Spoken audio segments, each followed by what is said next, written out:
Bismillah, alhamdulillah, wassalatu wassalamu ala rasulillah Sayyidina wa habibina Muhammad ibn Abdullah wa ala alihi wa sahbihi wa mawalah. Subhanaka la ilma lana illa ma'alamtana innaka antal alimul hakim. Rabbi shrah li sadri wa yassir li amri wa hlul 'uqdatam min lisani yafqahu qawli. Alhamdulillah, kita sudah berada di bulan akhir, di bulan Rajab, 26 Rajab, dan akan beberapa hari lagi akan masuk ke bulan Sya'ban dan akan masuk kepada bulan suci Ramadan. Para salaf saleh selalu menjadikan bulan Rajab dan Sya'ban itu sebagai persiapan untuk masuki bulan Ramadan.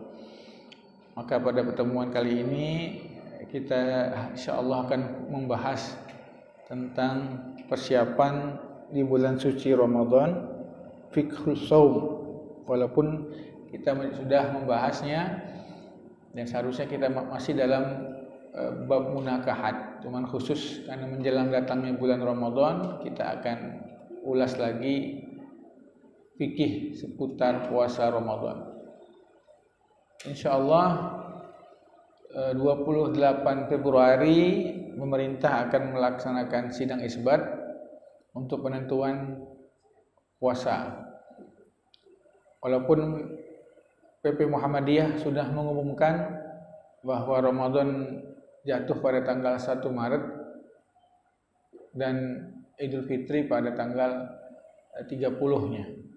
Jadi puasanya itu, puasa dan lebarannya semuanya berada di bulan Maret di PP Muhammadiyah, dan puasa sampai 29 hari. Pemerintah belum menentukan karena memang metodenya beda dengan Muhammadiyah. Kita harus, metodenya adalah imkanur ru'yah. Ada 3 metode dalam menentukan Ramadan dan juga Idul Fitri di Indonesia ini. Pertama adalah metode hisab, itu yang dianut oleh PP Muhammadiyah. Mereka melakukan hitungan apabila hilal atau anak bulan sudah di atas ufuk, mau berapapun derajatnya, mau terlihat atau tidak terlihat, berarti sudah masuk bulan yang baru. Yang kedua, Nahdlatul Ulama dan semua ormas Islam, metodenya adalah ru'yah. Mereka melihat tidak peduli berapapun derajatnya di atas ufuk, yang penting bisa terlihat. Maka pemerintah mengambil tengah-tengah metode namanya visibilitas, yaitu dalam bahasa Arab namanya imkanur ru'yah, bisa dilihat, digabung antara metode hisab dan juga digabung dengan metode ru'yah. Dulu sebelum 2021 minimal ru'yah itu bisa dilihat kalau ketinggiannya dari ufuk, dari horizon 2 derajat. Tetapi akhirnya diputuskan oleh namanya MABIMS. MABIMS itu Menteri Agama, BIMS itu Brunei, Darussalam, Indonesia, kemudian Malaysia dan Singapura, bahwa minimal bulan bisa terlihat itu kalau ketinggiannya di atas ufuk itu bukan 2 derajat tapi adalah 3 derajat. Jadi semakin jauhlah perbedaan antara imkan ru'yah dengan metode hisab. Nah, nanti tanggal 28 Februari itu menurut hisab Muhammadiyah posisi hilal 5 derajat di atas ufuk. Tapi pemerintah belum tahu, dalam hisab pemerintah nggak tahu berapa. Seandainya tanggal 28 Februari, kemudian malamnya itu, pada malamnya, malam tanggal 1-nya itu, memang posisi hilal benar-benar 5 derajat, kemungkinan bisa terlihat.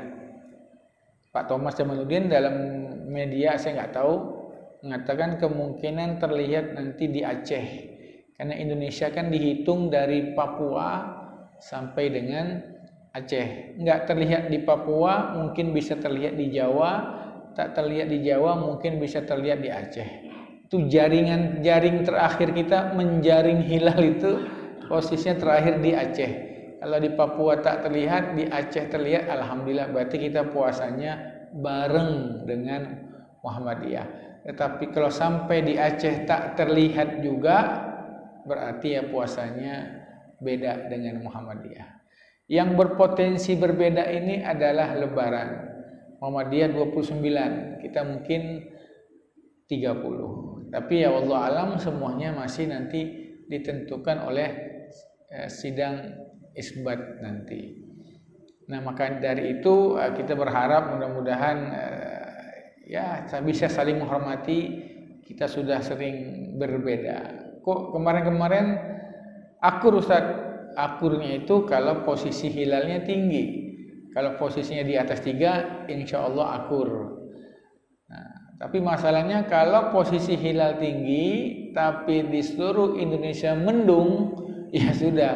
Berarti puasanya itu bulan Sya'bannya itu digenapkan 30 dan puasa Ramadannya itu lusa. Nah, ini wallahu alam. Kemungkinan di awal Ramadan kemungkinan kita bisa sama, tapi ketika lebarannya kemungkinan besar itu adalah berbeda. Maka dari itu diharapkan untuk masyarakat menunggu keputusan dari sidang isbat nantinya. Dan apalagi kita belum masuk bulan Ramadan, belum masuk bulan Sya'ban. Nanti Bapak bisa lihat kalau sudah masuk bulan Sya'ban nanti di berita ada kok, di berita tuh kita nonton yang jelas pasti sudah diperkirakan 28 Februari berapa posisi hilal. Nanti udah ketahuan itu. Di pertengahan Februari nanti sudah ketahuan kok berapa posisi hilal di atas ufuk pada malam 1 Maret. Kita lihat aja. Kalau di atas 3 berarti insya Allah kita dan Muhammadiyah sama puasanya. Tapi kalau di bawah 3 kemungkinan Muhammadiyahnya duluan. Nah, seperti itu Pak. Kemudian jangan melihat Arab Saudi. Arab Saudi kalau di kita hilalnya itu di bawah 3 tidak terlihat, pasti itu nanti di Arab Saudi terlihat. Karena kita dulu yang melihat bulan baru Arab Saudi. Karena kita lebih timur dari Arab Saudi. Sehingga kalau di kita hilalnya rendah, begitu di 4 jam kemudian hilalnya di Arab Saudi pasti terlihat. Sehingga sering terjadi perbedaan antara kita dengan Arab Saudi. Kenapa? Karena saat di kita ketinggian bulannya itu masih di bawah 3 tidak terlihat. Begitu di Arab Saudi, ya dia sudah di atas 3 pasti terlihat.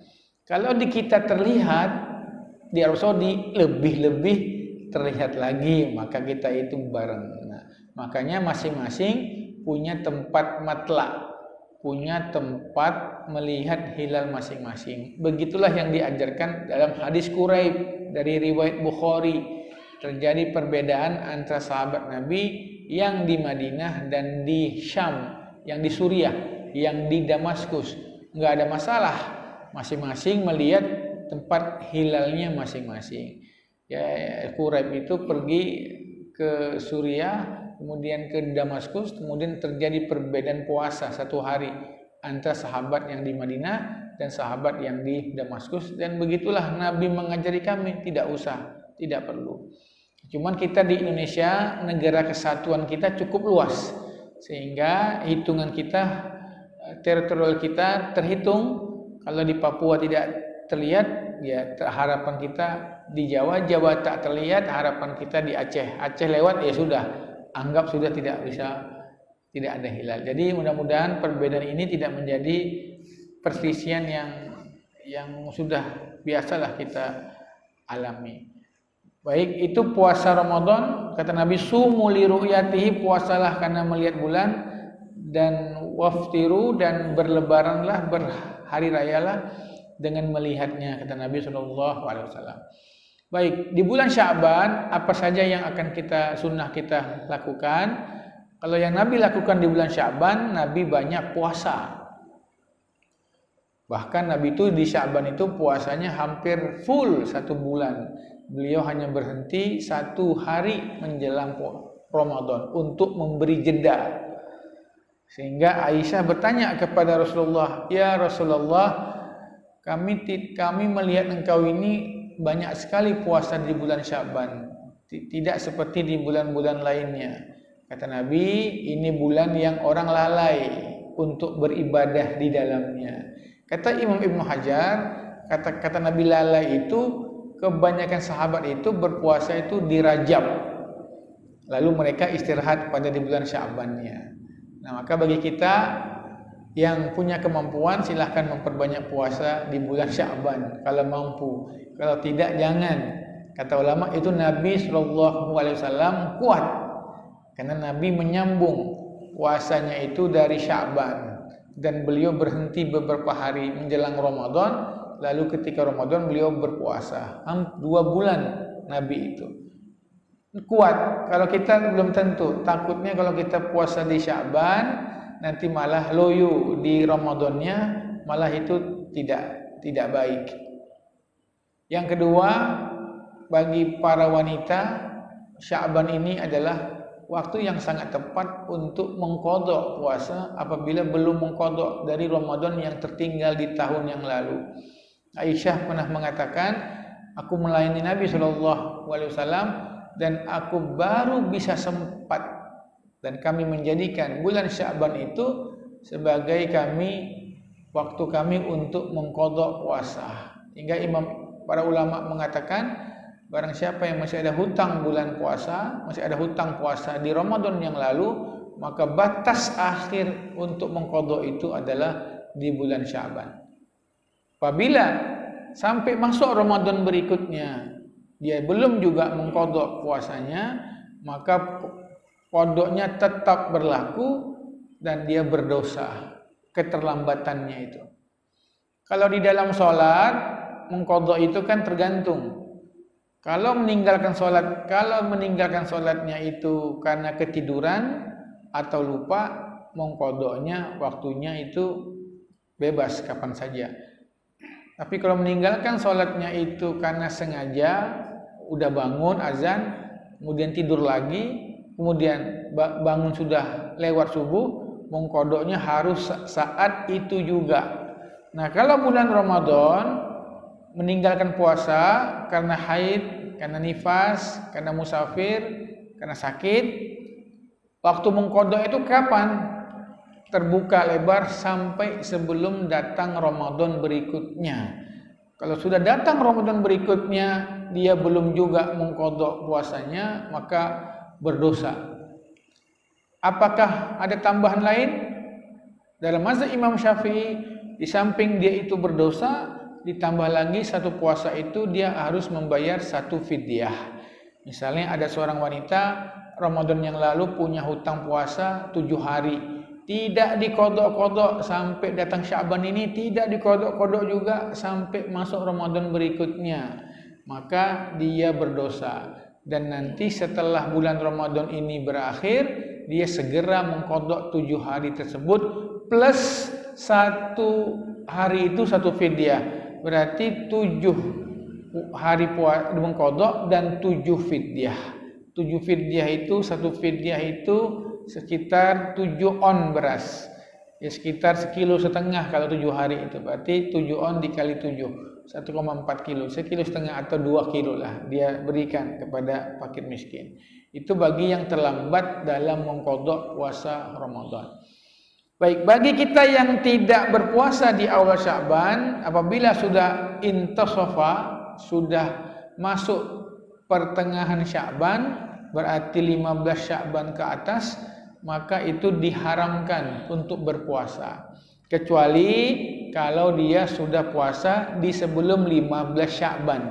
Kalau sudah masuk 15 Sya'ban ke atas, dia diharamkan berpuasa. Kenapa? Karena saat itu dia harus mempunyai persiapan badan, menyehatkan fisik untuk menyambut datangnya bulan Ramadan. Tetapi kalau dia sudah terbiasa dan puasa di sebelum 15 Sya'ban, nggak ada masalah baginya. Atau dia puasanya di atas 15 Sya'ban karena untuk mengqadha puasa, nggak ada masalah. Atau dia memang puasa setiap rutin puasa Senin Kemis, pas masuk 15 Sya'ban ke atas, itu pada hari Senin dan hari Kamisnya dia berpuasa. Itu juga tidak ada masalah bagi dia untuk berpuasa. Baik, itu persiapan kita di bulan Sya'ban, yaitu membiasakan diri sebagai pemanasan untuk datangnya bulan suci Ramadan, sehingga begitu datang bulan Ramadan kita sudah terbiasa. Kalau sholat malam saja Nabi menyuruh sahabat untuk membuat pemanasan. Kata Nabi, kalau kalian ingin sholat malam, falyabda' biraq'ataini khafifataini. Mulailah dulu pemanasan dengan 2 rakaat ringan. Enggak bisa Pak, kita tahajud langsung panjang sholatnya. Enggak. Kalau kita ingin tahajud, ingin misalnya tahajudnya 10 rakaat, witirnya 11 mungkin, maka kata Nabi, mulai dulu dengan 2 rakaat ringan sebagai pemanasan. Nah sama, masuknya bulan Ramadan kita harus ada pemanasan juga. Maka itu mulai dari sekarang kita biasakan mulai berpuasa Senin dan Kemis untuk menyiapkan diri nanti puasa di bulan suci Ramadan. Bagi yang memang tidak rutin puasa Senin dan Kemis, juga kita melatih membaca Al-Quran 1 hari setengah juz. Dan nanti ketika masuk bulan Ramadan kita sudah enak. Kalau bisa para ulama itu mengatakan menghatamkan sebelum masuk Ramadan, hatamkan 1 hatam gitu. Sehingga ketika bulan Ramadan masuk kita sudah terlatih dalam membaca Al-Quran, dalam mengatur waktu kita. Jangan enggak mumpung masih Sya'ban makan yang banyak, mumpung masih Sya'ban tidur yang banyak, mumpung masih Sya'ban enggak usah baca Quran dulu, nanti kita baca Quran pas awal Ramadan. Biasanya yang kayak gitu-gitu, yang tidak ada pemanasan, biasanya nanti capek sudah di awal. Nah, karena itu di awal-awal ini kita baca-baca 1 hari berapa. Anggaplah ini sebagai pemanasan.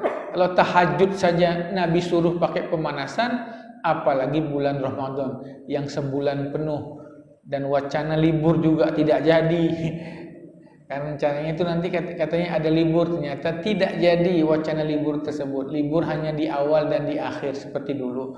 Maka takutnya kita semangatnya itu di awal aja, akhirnya kendor. Nah, kendor itu karena tidak dibiasakan. Sehingga ulama mengatakan bulan Rajab syahrul zara', bulan Rajab syahr menanam, bulan Sya'ban syahr suqya, menyiram, dan Ramadan adalah bulan yang kita itu memanen. Nah, itu persiapan kita dari Sya'ban. Di antara persiapan adalah bertobat kepada Allah Subhanahu wa taala, tidak menzolimi diri. Karena apabila masuk bulan Ramadan masih ada sisa dosa dalam diri kita, biasanya sisa dosa itu yang akan menghambat semangat ibadah kita. Karena kata Imam Al-Ghazali, dosa itu di samping dia adalah catatan di amalan di hari kiamat menjadi hisab, dia juga biasanya penghambat daripada kualitas dan semangat ibadah kita. Maka dari itu para ulama biasanya dari bulan Rajab itu sudah banyak beristighfar, dan sebelum masuk bulan Ramadan itu banyak-banyak minta kepada Allah supaya diberkahi. Dan jangan sampai masuk bulan Ramadan masih ada sisa dosa kita kepada manusia. Maka dari itu meminta maaf itu memang baiknya adalah sebelum masuk bulan Ramadan, supaya ya namanya minta maaf kapan aja boleh, bahkan bagus sebelum jauh-jauh hari. Tapi kalau bisa benar-benar lebih diperhatikan, sehingga ketika masuk bulan Ramadan kita sudah terbersih dari dosa. Tidak ada dosa yang ada dalam diri kita, yang baik itu antara kita sama Allah ataupun yang berhubungan dengan manusia, sehingga masuk bulan Ramadan kita sudah enak dalam menjalaninya. Baik. Lalu apa saja rukun daripada puasa Ramadan? Yang pertama, rukun dari puasa Ramadan itu adalah niat. Kata Nabi, la syama liman lam yubayyitin niyah. Tidak sah puasa orang yang tidak memalamkan niat. Niat Ramadan itu harus diingatkan pada malam hari. Walaupun setiap niat itu selalu berbarengan bersamaan dengan amal ibadah. Kalau wudu itu niatnya ketika membasuh wajah. Kalau zakat itu niatnya ketika menunaikan zakat. Kalau haji itu dan umroh niatnya ketika ihram. Nah, kalau puasa itu niatnya itu dimulai dari malam. Puasa dimulai dari terbitnya fajar, tapi niatnya boleh dari malamnya. Bagaimana niatnya? Ya, terbetik di hati kita, sadar di hati kita bahwa besok kita niat mau berpuasa. Cukup terbetik saja di hati besok kita berniat mau puasa, itu sudah dianggap niat. Adapun ucapan nawaitu shoma ghadin sampai akhir, an adai fardhi syahri sampai akhirnya, itu hanya disunnahkan saja. Tidak mengucapkan nawaitu pun enggak masalah. Yang penting kita berniat besok saya mau puasa, itu sudah cukup. Nah, tapi niat puasa tersebut harus diperbaharui setiap malamnya menurut mazhab Imam Syafi'i. Kalau Imam Malik enggak usah.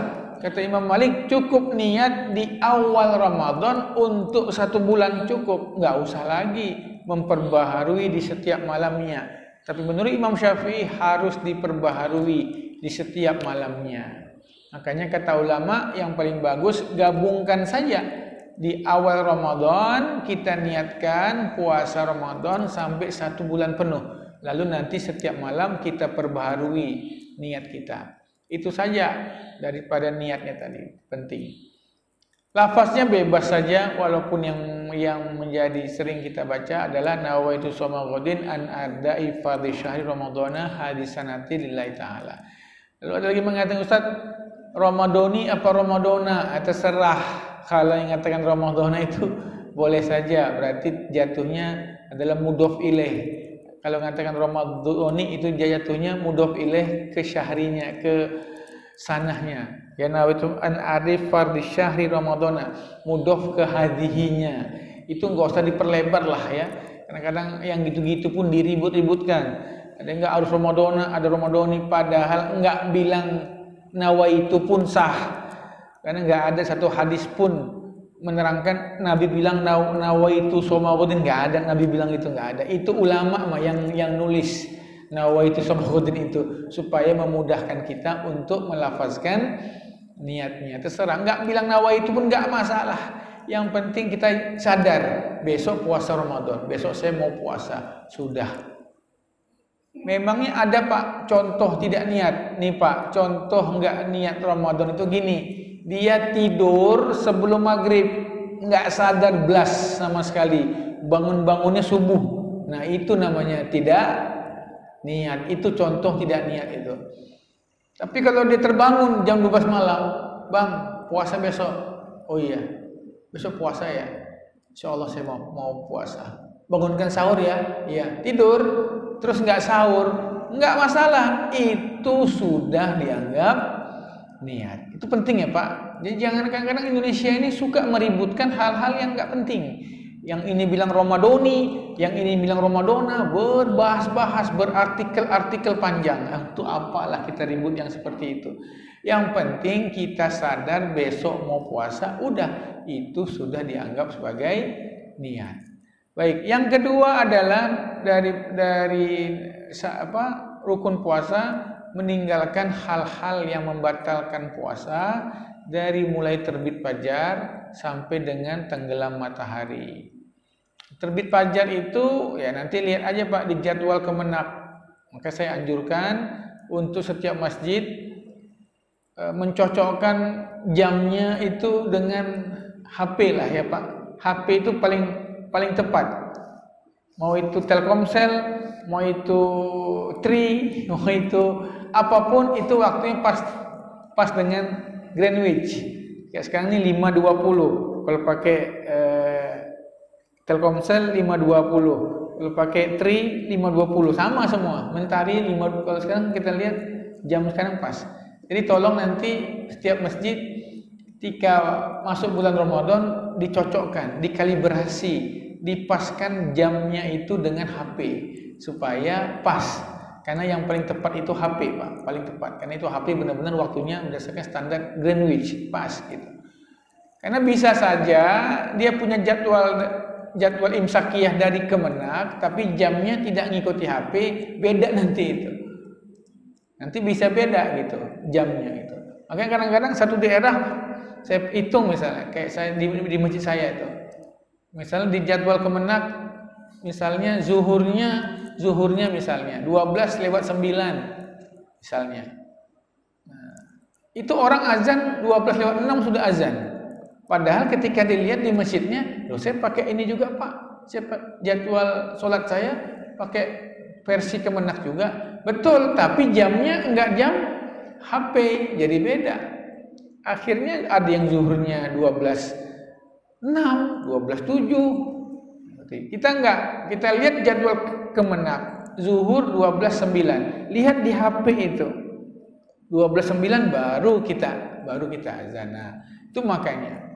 Maka dari itu diharapkan setiap masjid mencocokkan, membenarkan jamnya, mempaskan jamnya dengan HP, lalu melihat juga dengan jadwal imsakiyah yang nanti akan disebarkan oleh Kementerian Agama. Itu cocok sehingga pas semuanya seperti itu. Kalau aplikasi yang lain beda-beda Pak, kadang-kadang seperti aplikasi yang lain bisa berbeda. Ya silahkan punya metode masing-masing, tapi bagi kita yang ikut Kementerian Agama silahkan. Nah, cuman kalau misalnya kadang-kadang ini banyak masjid itu, banyak rumah itu yang tidak berdekatan dengan masjid dan agak jauh dari masjid.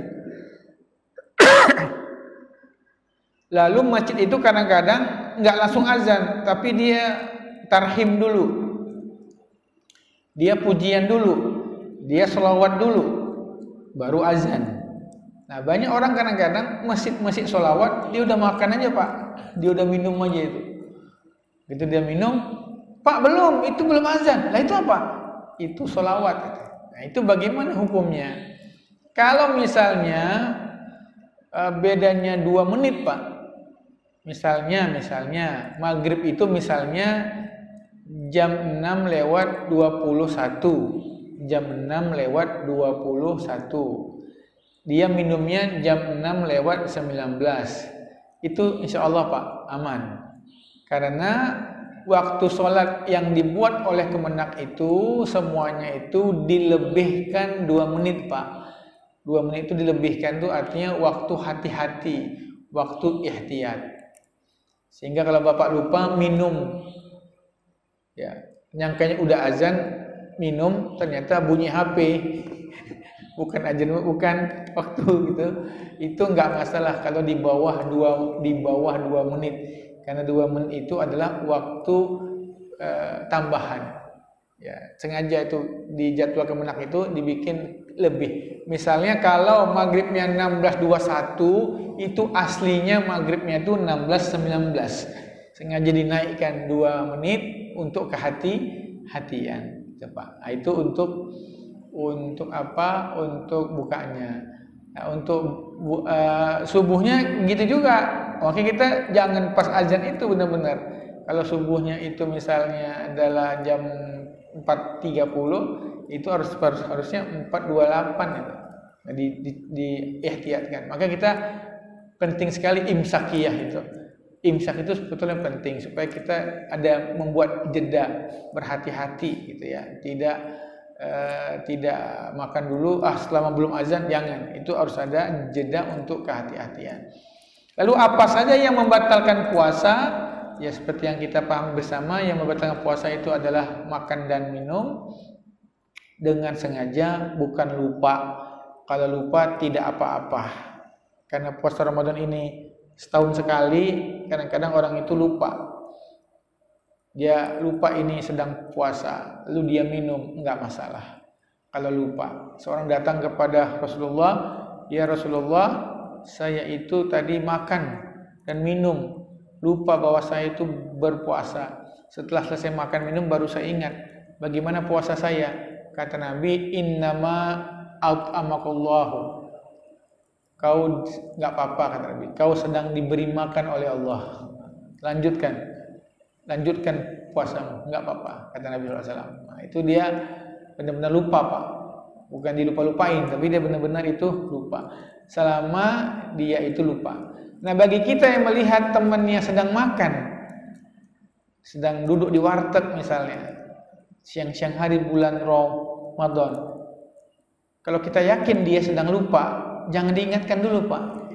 sampai dia selesaikan makan. Jangan dia lagi ngunyah-ngunyah itu Bapak ingatkan, enggak puasa bang.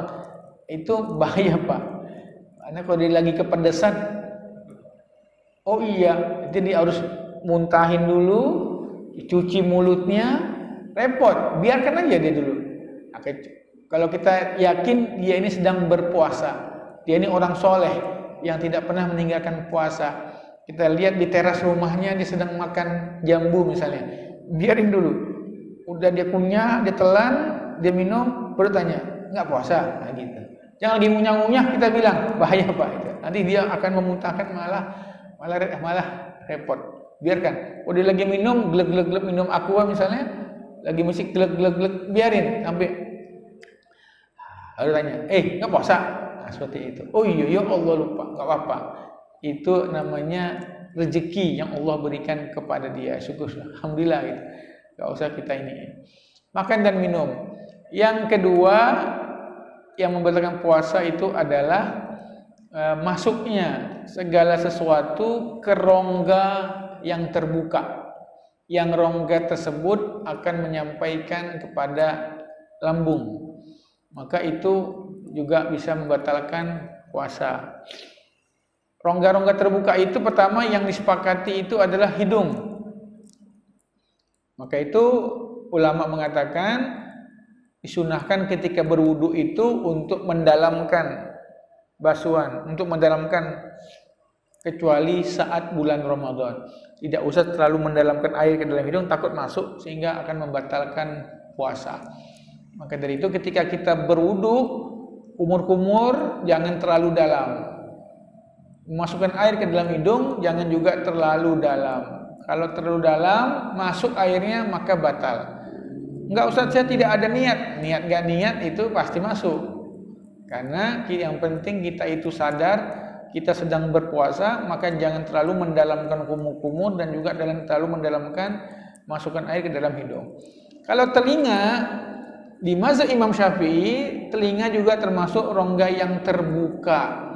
Sehingga bagi kita yang terbiasa pakai katembat, maka tolong jangan dulu ketika bulan suci Ramadan. Kalau ingin biasa pakai katembat itu silahkan sebelum fajar, sebelum subuh, atau setelah sholat maghrib, setelah berbuka puasa. Karena karena telinga termasuk manfaat maftuh, rongga yang terbuka.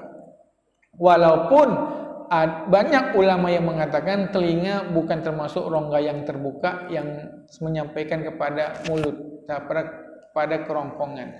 Termasuk Imam Al-Ghazali.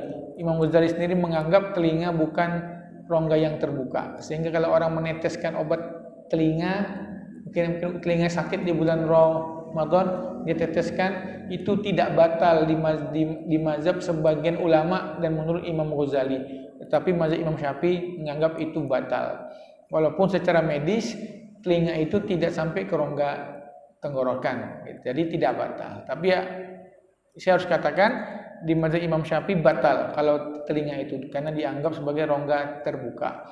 Kalau mata juga tidak, sepakat seluruh ulama mata pun bukan rongga yang terbuka. Meskipun kalau kita tetes mata kita terkadang masuk terasa di lidah kita, tapi itu enggak dianggap sebagai rongga yang terbuka.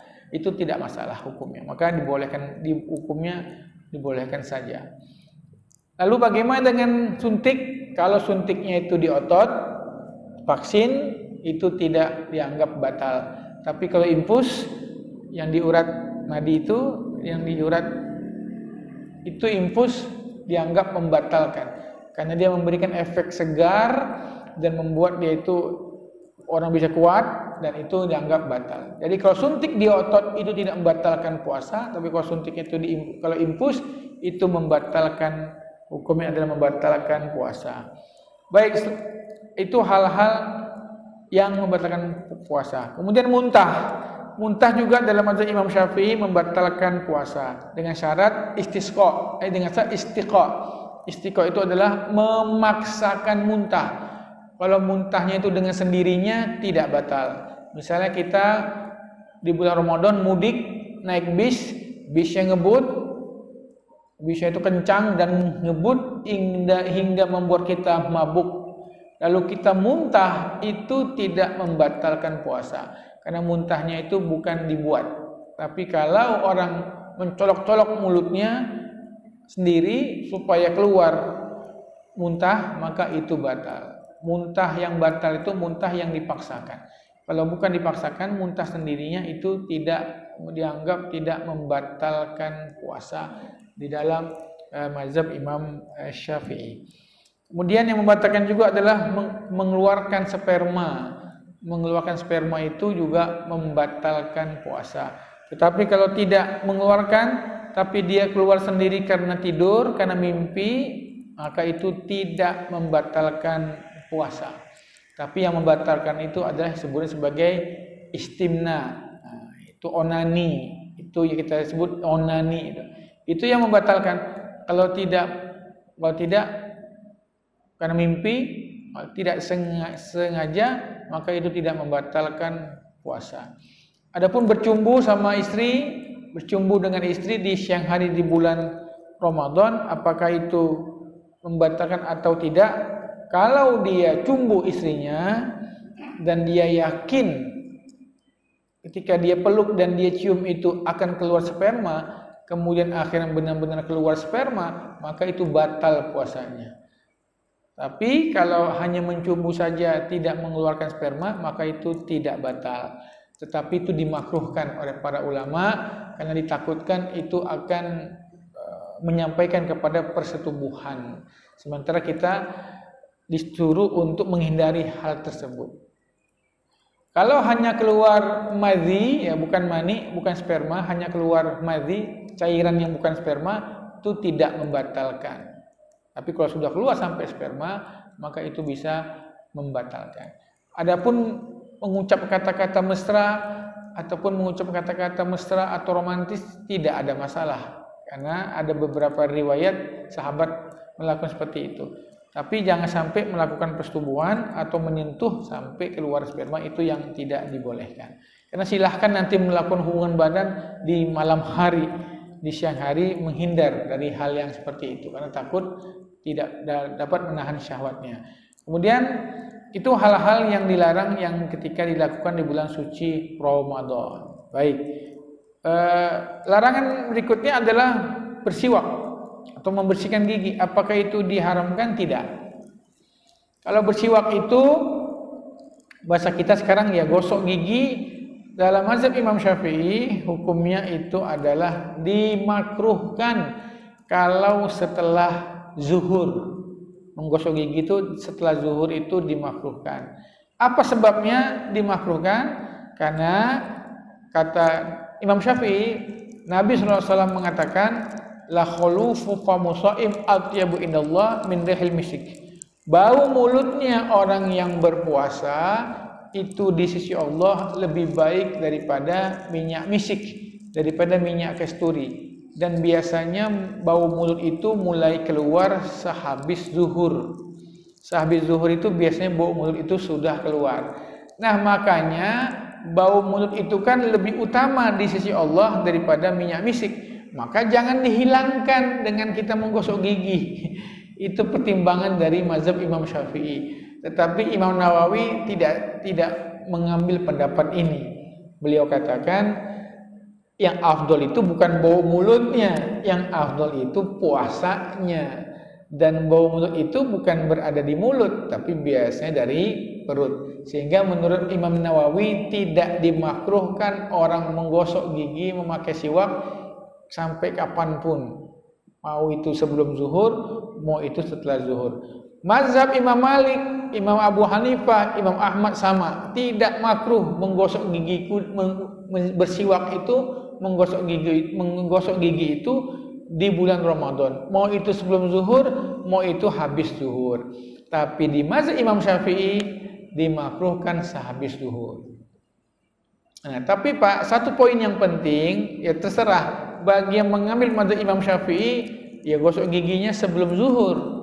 Tapi bagi yang mengambil pendapat yang lain atau mengikuti pendapat Imam Nawawi, ya silahkan gosok gigi itu mau habis zuhur juga enggak apa-apa. Tapi perlu diperhatikan kalau menggosok gigi itu jangan sampai zat odol itu masuk ke dalam kerongkongan kita itu. Kalau zat odol yang masuk ke kerongkongan kita, sepakat Pak, mazhab manapun itu batal puasanya. Maka itu harus hati-hati kita ketika gosok gigi itu. Apalagi kalau ada darah yang keluar, benar-benar dipastikan tidak ada zat yang masuk ke dalam mulut. Karena kalau masuk, maka itu hukumnya adalah batal. Bisa batal. Baik. Kemudian kalau zat-zat yang masuk itu yang sulit kita hindari, kemudian itu masuk, itu maka hukumnya tidak apa-apa. Contohnya adalah seperti ludah. Ludah itu nggak ada masalah kalau kita telan berapa banyak pun, karena itu sulit bagi kita untuk menghindarinya. Kemudian kata ulama juga, mereka yang bekerja di pabrik tepung. Orang yang kerja di pabrik tepung itu kadang-kadang banyak tepung masuk ke dalam badannya tanpa ke hidungnya, mulutnya, tanpa terasa dia menelan. Itu juga tidak apa-apa. Bagi kita yang naik motor kendaraan tanpa terasa masuk debu di hidung kita, bahkan masuk debu di tenggorokan kita, itu juga tidak membatalkan puasa. Karena itu sesuatu yang sulit untuk dihindari. Nah, bagaimana dengan dahak? Kalau bulan Ramadan pas lagi batuk, lagi dahak, itu bagaimana hukumnya? Kalau dahak, kalau dia sudah keluar, kita misalnya batuk, dahaknya sudah keluar, maka jangan ditelan lagi. Maka itu masuk yang membatalkan puasa. Kalau dia sudah keluar, maka segera ambil tisu, dibuang di tisu, atau langsung aja dimuntahkan. Atau kalau dia masih makhrajnya kha, itu zahir dia. Kalau dahaknya di sini masuk lagi ke dalam, nggak ada masalah, karena itu sudah dizohir. Dari hidung misalnya ke sini kita telan aja, nggak ada masalah. Tapi kalau dia udah keluar dari mulut atau dari kerongkongan kita ke mulut, segera dikeluarkan, jangan dimasukkan lagi. Atau makhraj hamzah, dahaknya tuh masih di sini jauh, jangan dikeluarkan. Kalau dikeluarkan tuh jatuhnya dia muntah. Maka itu juga bisa disebut sebagai membatalkan puasa. Baik, itu seputar tentang rukun daripada puasa. Lalu sunnah-sunnah daripada puasa itu banyak sekali, ya. Sunnah-sunnah dari berpuasa itu, pertama adalah mengawalkan, bersegera ketika berbuka. Begitu sudah yakin, sudah maghrib sudah datang, jangan lagi menunda-nunda berbuka puasa. Walaupun alasan azan pun jangan.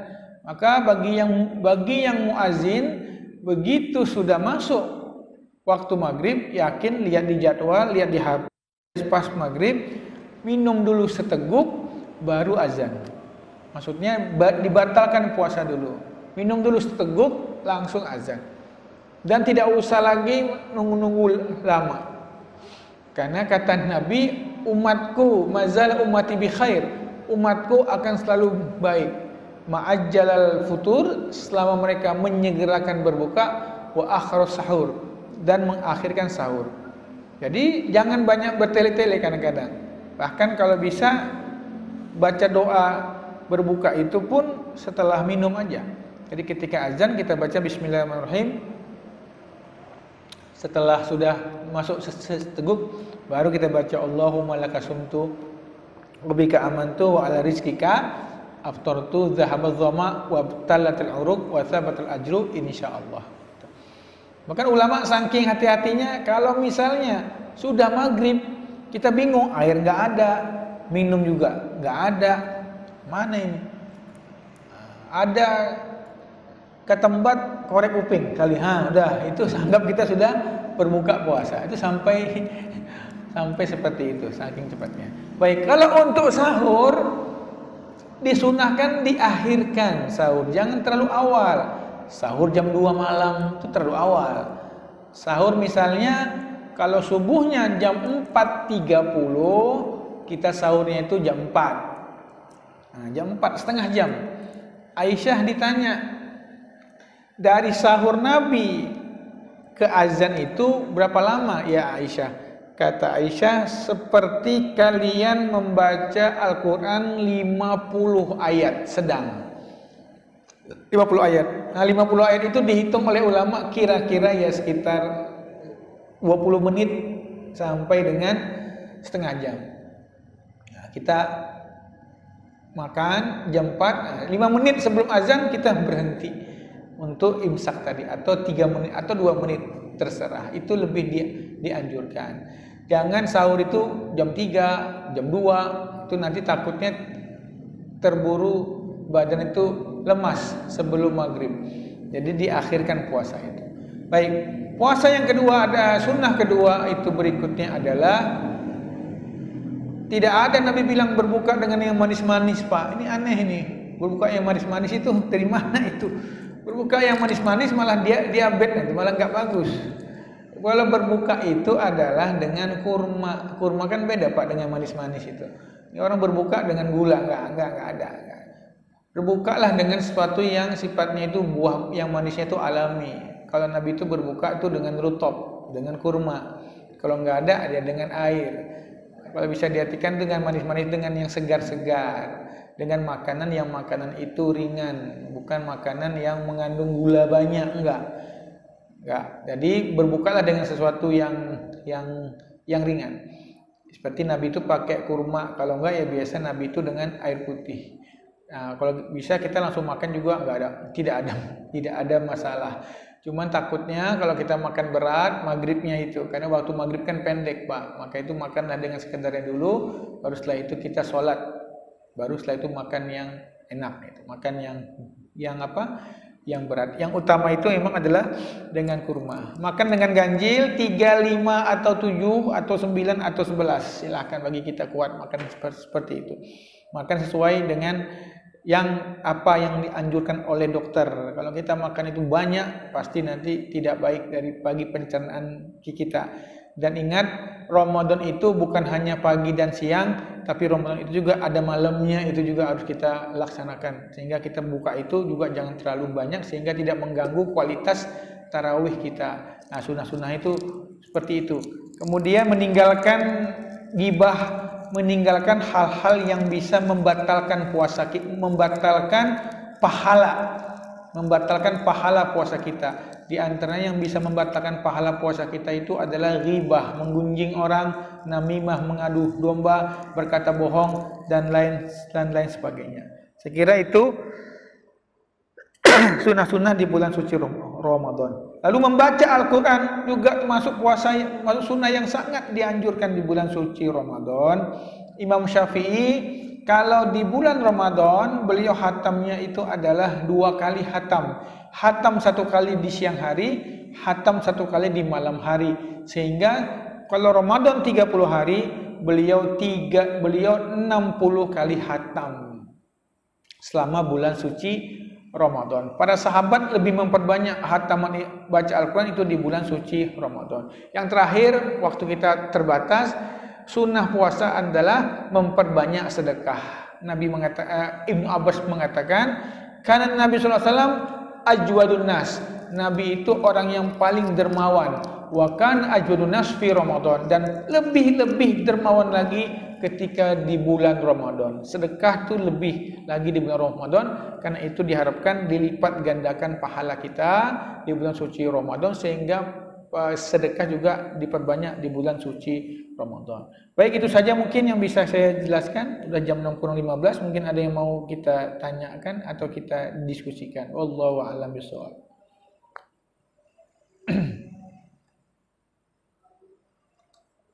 Assalamualaikum, Tat. Mau tanya nih. Ya. Tadi kan waktu puasa di Indonesia itu sudah ada Mabims ya? Iya. Kelompok dari Indonesia, Malaysia, Singapura, Brunei, dan beberapa negara lain. Nah, itu hanya untuk menentukan sudut ya, Tat? Bukan apa istilahnya, kalau misalkan hilal terlihat di Papua, misalkan seluruh negara-negara itu langsung, oke, kita pakai di Papua aja gitu. Tidak seperti itu. Itu nentukan sudut aja, elongasinya. Jadi 4 negara ini, Brunei, Darussalam, Indonesia, Malaysia, Singapura, kumpul lalu bikin kesepakatan berapa ketinggian hilal itu yang mungkin terlihat. Mereka akhirnya kesepakati 3. Dulu 2, dengan umur bulan 8 jam, elongasi 3, berapa gitu. Sekarang enggak pakai lagi umur bulan. tapi posisi hilal yaitu 3 derajat, elongasi sekitar 3,4. Dah.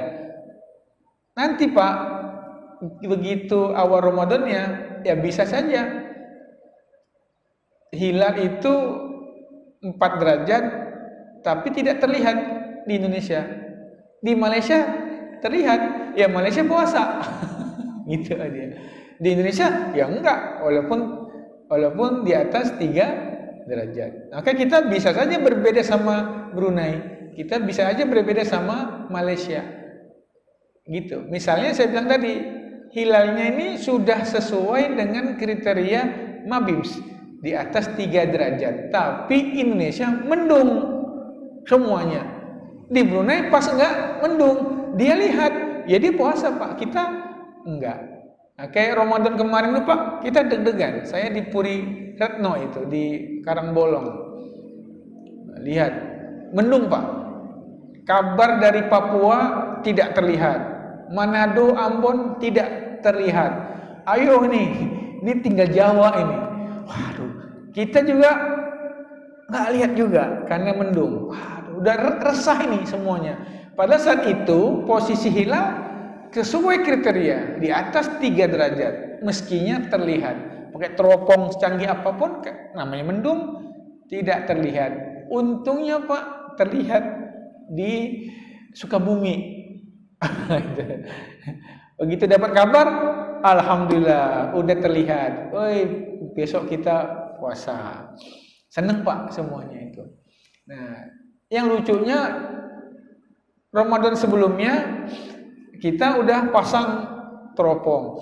Terlihat nggak ya? Tapi udah terlihat di Sulawesi. Nah itu tuh waktu itu PJ-nya Pak Muktabar ya Pak, posisinya. Degil tuh Pak. Ngapain lihat? Udah terlihat tuh di Sulawesi. Jadi ya udah, untuk apa lagi kita lihat? Karena udah terlihat di Sulawesi, tapi kita tetap ingin melihat karena melihat itu merupakan perintah Nabi Shallallahu Alaihi Wasallam. Jadi jangan gitu ya Pak, mentang-mentang kita udah pasang teropong, tahu-tahu Papua ngasih kabar, kami udah melihat. Ya udahlah, teropongnya dicabut, nggak usah. Tetap kita sunnah untuk lihat nggak gitu. Nah, gitu makanya kemenak di Papua itu kalau misalnya hilal tidak terlihat, mereka nelpon tuh, kami tunggu ya. Yang di Sulawesi nggak melihat, kami tunggu ya. Yang di Jawa juga nggak melihat, terakhir ini Sumatera nih. Aceh juga nggak terlihat, udah selesai gitu Pak. Biasanya terlihat kalau di Sulawesi itu Pak, di Halmahera Pak. Halmahera itu lautnya itu lepas, jadi itu potensi melihat hilal tuh sangat enak. Kalau Halmahera mendung, udah bingung kita. Nah, seperti itu Pak. Jadi pokoknya di titik mana terserah. Mau itu di Indonesia bagian barat, bagian timur, bagian tengah terlihat, maka kita puasa. Itu hanya kriteria ya Pak, bukan penentuannya seperti itu. Baik. Mungkin ada yang mau lagi lanjut?